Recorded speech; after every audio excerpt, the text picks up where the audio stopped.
conclusive proof, written evidence that Eggman has been stirring up trouble?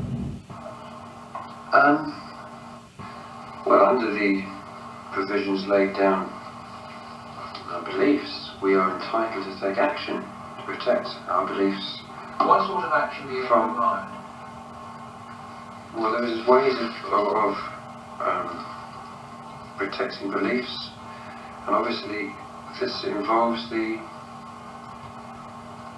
certain forms of ritual. And what would be a result of that? Depending on how serious the harassment was, it could ultimately be permanent silence. Then you lived in his coal cellar and there was black magic goings on. Really? Set up in the coal cellar? Yeah. At 294 Archway Road. Yeah.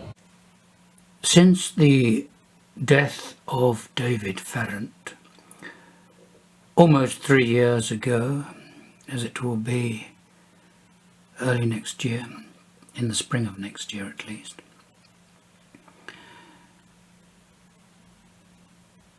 social historians, authors and journalists, needless to say, have come to realize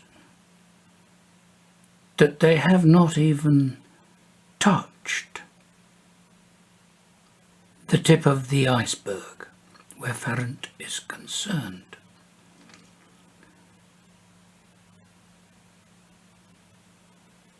Just when they thought they had a handle on the situation, on the story, at which periphery Farrant manifests, they realise they are wrong. They got it wrong. They got it all wrong. But he definitely had wounds to his neck. And, I'm trying to keep an open mind on this, but I do think there must be, possibly be a bit of self-fulfillment there, you know? I'll have to answer your question quite quickly, because I know the times. I get cases all the time. I don't know, maybe you're not psychic. Okay, thank you very much. Thank you very much, David Farrant.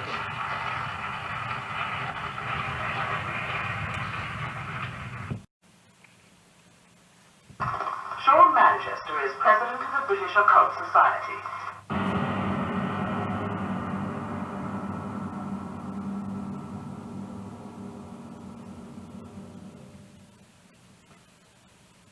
While Manchester's torch was lighting up the form gorged and stinking with the lifeblood of others in its ghastly resting place, Farrant was staring at the blank wall of his cell and wondering what to do next.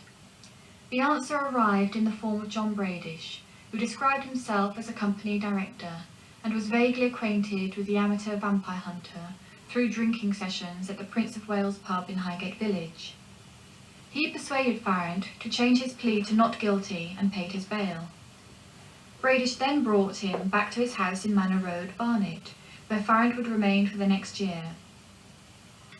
No sooner was Farrant out of prison on bail and settled at Manor Road than Bradish and his wife began to receive threatening telephone calls from someone claiming to be an occultist who believed in black magic. The calls were anonymous, but Farrant managed to persuade Bradish that Manchester was the culprit.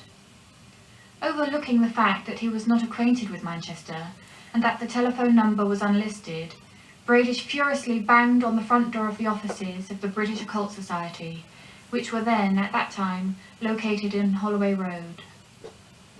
Manchester and a colleague answered, but as the catch was released, Bradish kicked the door open, so that it injured the person on the other side. The door was swung several times more at Manchester as he fell down. Then Bradish ran off.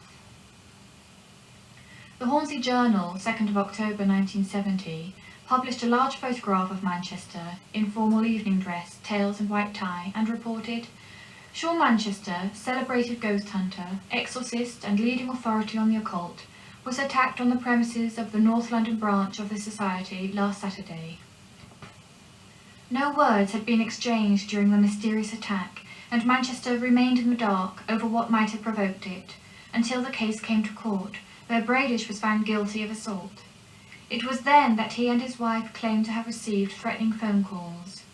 When this allegation was made on the witness stand, Manchester thought it might be a ruse to justify the assault, but he noticed Farrant watching the proceedings in the public gallery and started to wonder what was going on. Newspapers who sensationalised the facts and gave a distorted picture of the case were taken to the Press Council by Manchester, who by now realised he was the victim of more than common assault. The Daily Mirror was obliged to publish a statement on the 26th of November 1970 that clarified matters and informed its readers that Manchester totally denied making the alleged telephone threats. This point had been left out of some newspaper reports. Farrant could not contain himself and began to boast to some of his drinking acquaintances that he had framed Manchester. Farrant carelessly admitted that he had been responsible for the telephone threats to the Bradish household, not Manchester. One person, he told, was Anthony Hill, who immediately informed Manchester. It all made sense now. When tackled by Manchester some years later over the telephone threats, Farrant openly admitted that he had orchestrated everything himself. But by then the damage was already done. All sorts of people fell victim to Farrant's penchant for issuing threats. A doctor's wife, an RSPCA inspector, a pop singer, various occult practitioners, and 2 detective constables. The latter black magic threats landed Farrant with a 2-year jail sentence.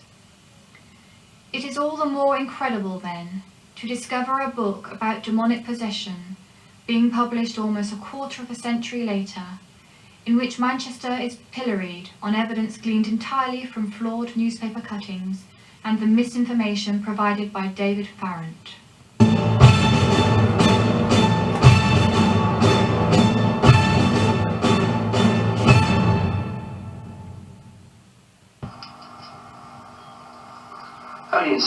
Only insofar as that they're still using Christianity, albeit in a reverse form. Do you do anything like this? Have you ever? Was there ever a time that you inverted the Christian ritual? One of the troubles here is you see that magic, or Christianity, rather Satanism, as indeed Christianity goes, are misunderstood. So I couldn't answer you without incriminating yourself? No, without complying to your word of the definition of a Satanist, which I wouldn't agree with. What is your relationship to Sean Manchester? Sean Manchester is one of those people that have vehemently in the past caused me a great deal of trouble regarding... What about the present? Because I think partly due to the fact now that we are, as I explained to you before, we are much more secretive and much more wary of coming out in the open. He hasn't had much cause to condemn me so much. The old saying, what the eye doesn't see. What is your actual relationship to him? What has it ever been? For example, who is he, in your view? A do-gooder. How did you first hear about Sean Manchester?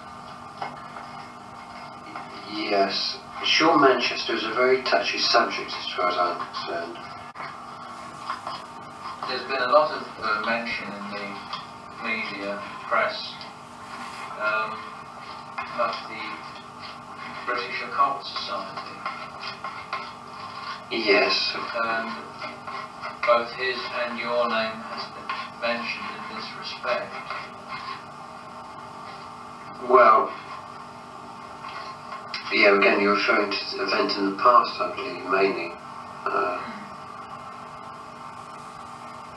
Yes. Well, I as I said just now, Sean Manchester is, to me, as far as I'm concerned, is a rival. What exactly is Sean Manchester? I believe he's a Christian. So he's nothing to do with beliefs remotely similar to your own?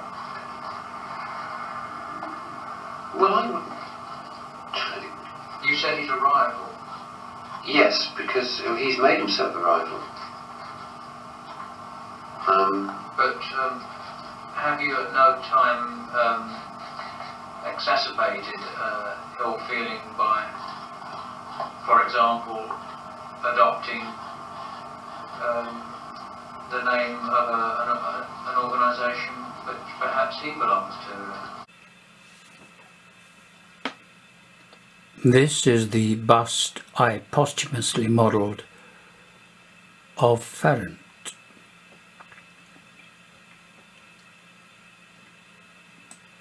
And this is the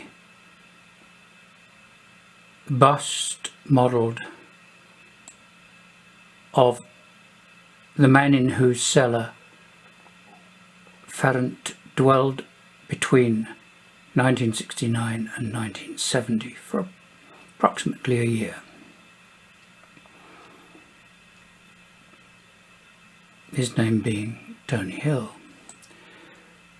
And finally, of those whom we have spoken, this is a bust of James Bradish, also known as John Bradish, also known as Smoothie John,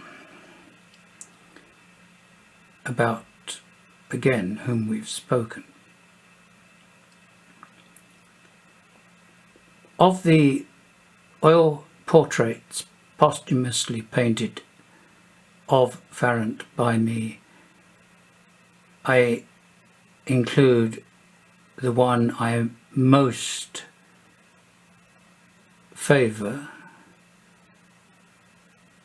which is less complicated than the others, of which it is a derivative and an addition.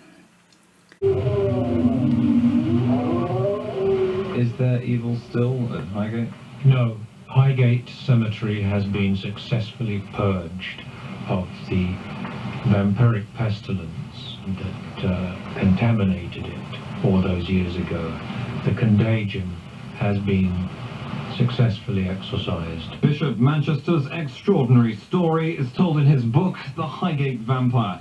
His claims may seem far-fetched, but he's deadly serious. My crusade for the last quarter of a century has been one against the devil. Be in no doubt.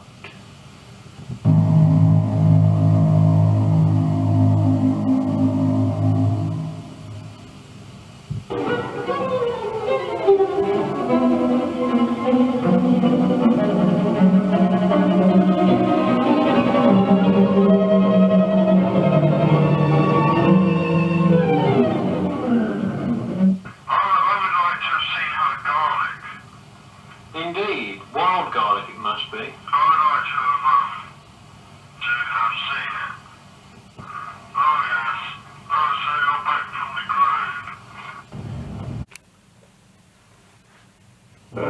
grave. We've all become God's madmen. All of us.